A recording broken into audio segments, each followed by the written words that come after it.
Voy a tratar de hacer un poco, voy a tratar de dar un poco mi opinión en ese tiempo que me habéis otorgado de 15 minutos sobre las cuestiones así que yo considero más destacables. Hombre,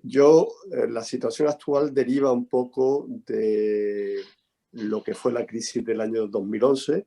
que fue una crisis eminentemente financiera, que puso de manifiesto que, bueno, el sistema de cajas de ahorros, pues con salvedades, desde luego no había sido el mejor sistema de banca que se podría tener. En ese sentido, se puso de manifiesto que el nivel de solvencia de muchas de ellas, motivado por su implicación en la burbuja inmobiliaria, pues originó una situación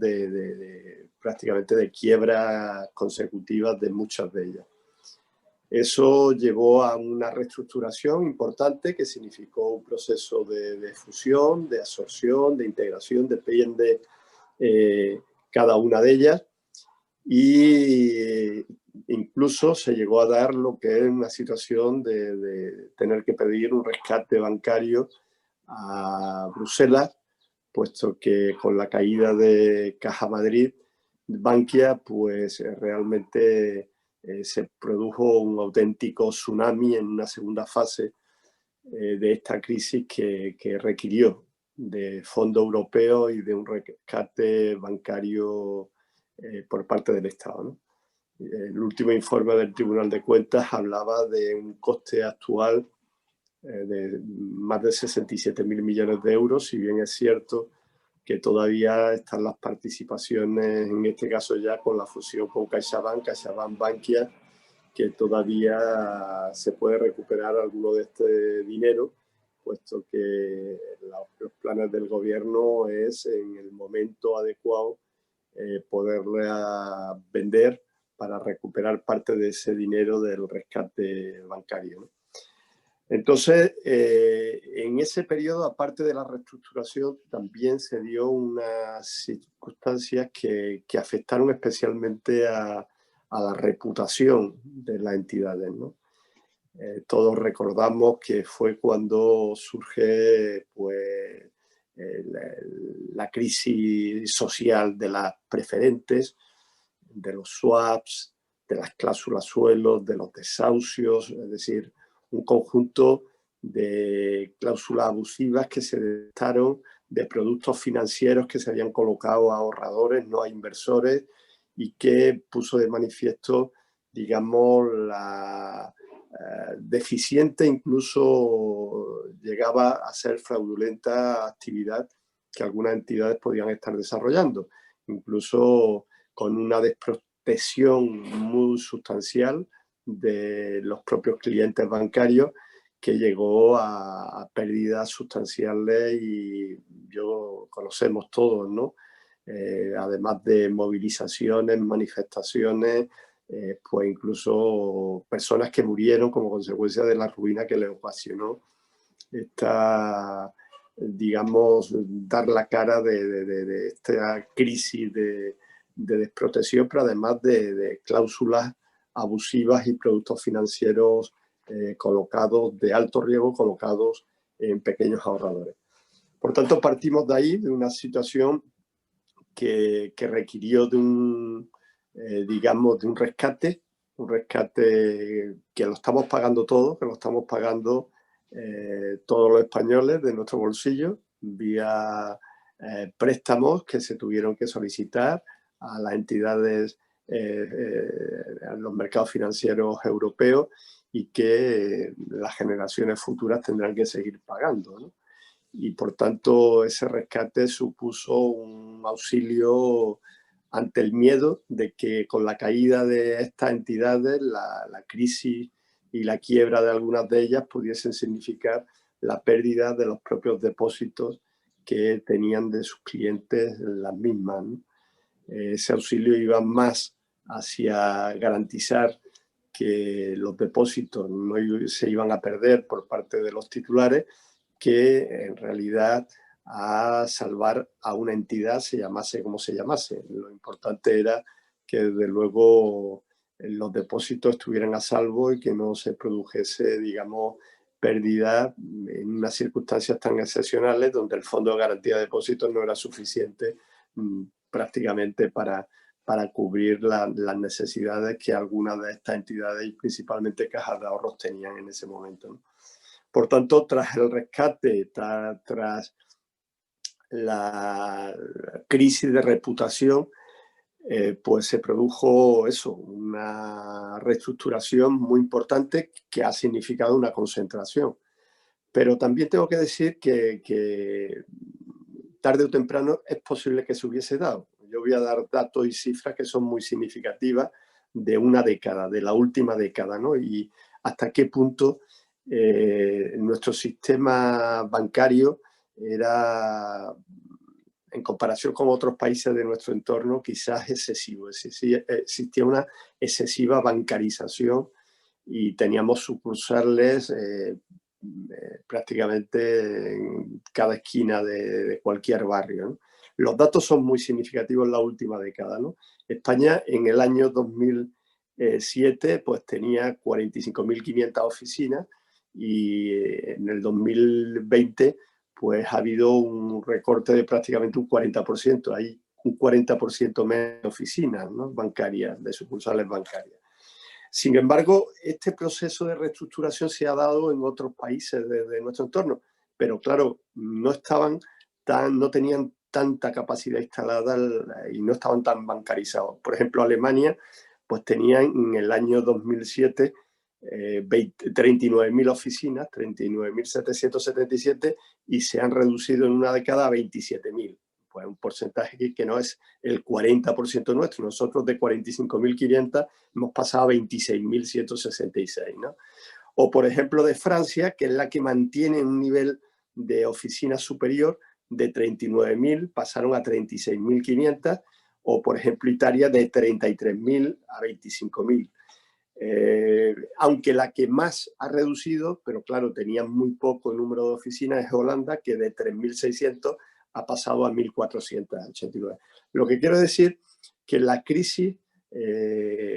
provocó una reestructuración de las propias entidades, una concentración con la eliminación de las cajas que se tuvieron que convertir en bancos, aquellas que pudieron sobrevivir, ¿no? Y luego, por otra parte, un ajuste de su capacidad instalada que significó caída sustancial de número de sucursales y, a su vez, evidentemente, despido de muchísimos miles de trabajadores que, como consecuencia de esa reestructuración, han perdido su puesto de trabajo. Eso fue, digamos, una primera fase de crisis que es la primera fase de esta reestructuración. Luego viene una segunda fase, y es una segunda fase del cambio que se produce como consecuencia de la crisis en cuanto al propio negocio bancario. Hasta ahora, hasta la crisis del 2011, estábamos acostumbrados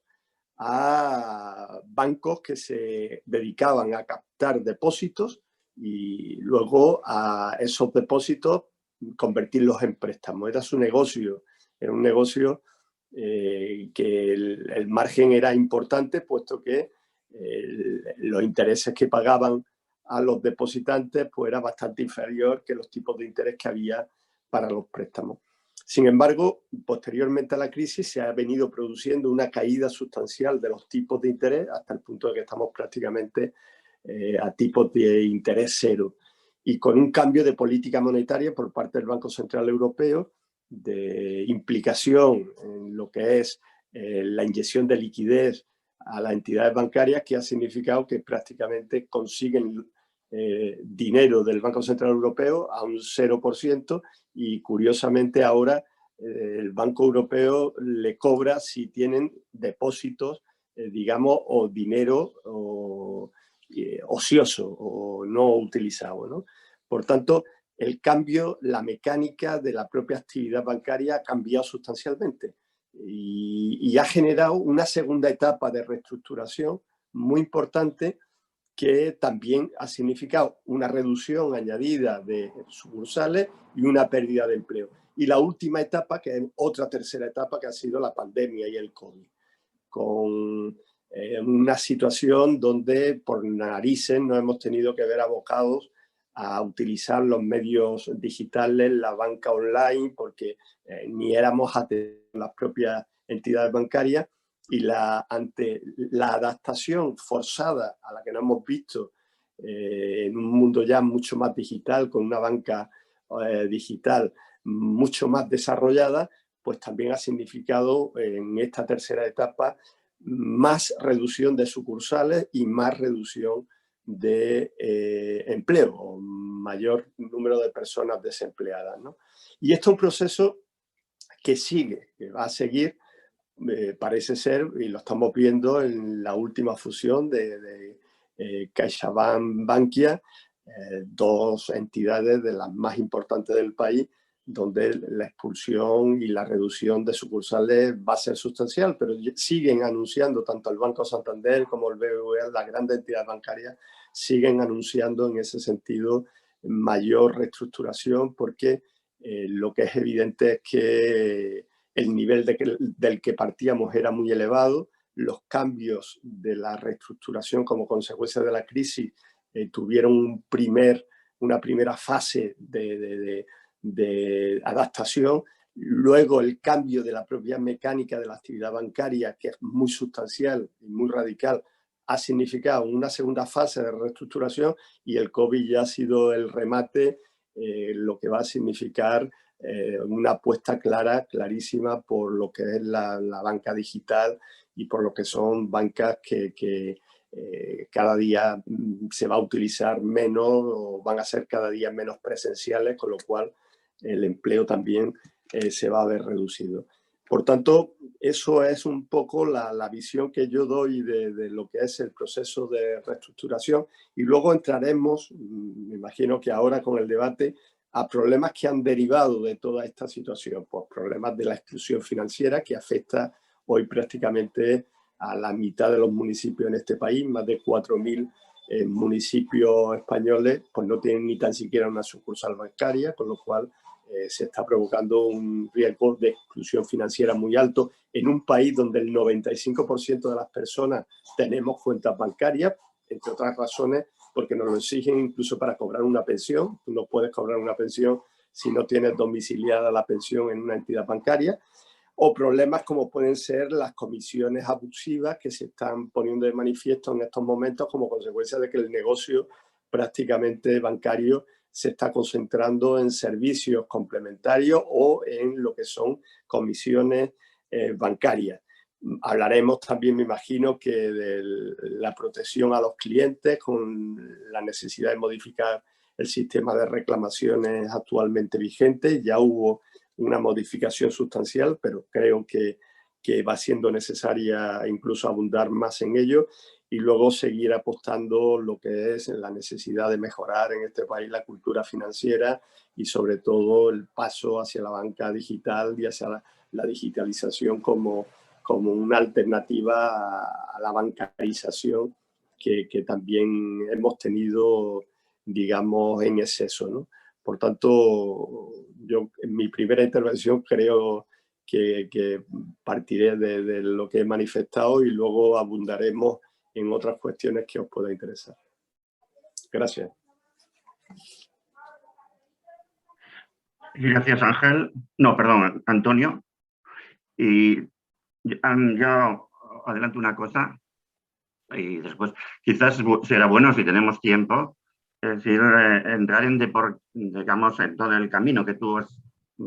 trazado, que es el que ha seguido el sistema bancario español, un poco, pero que somos capaces sintéticamente explicar cuál es la lógica de este camino, de por qué se ha producido este camino, porque será la única, para mí, la forma de saber cuál debe ser el camino siguiente.